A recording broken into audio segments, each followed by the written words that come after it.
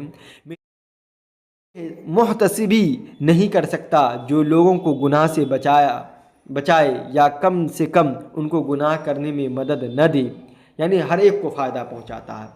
کیا تجھ میں اتنی طاقت نہیں ہے کہ خدا کے نافرمان انسان کو اپنی آتشی تماچے سے خبردار کرے؟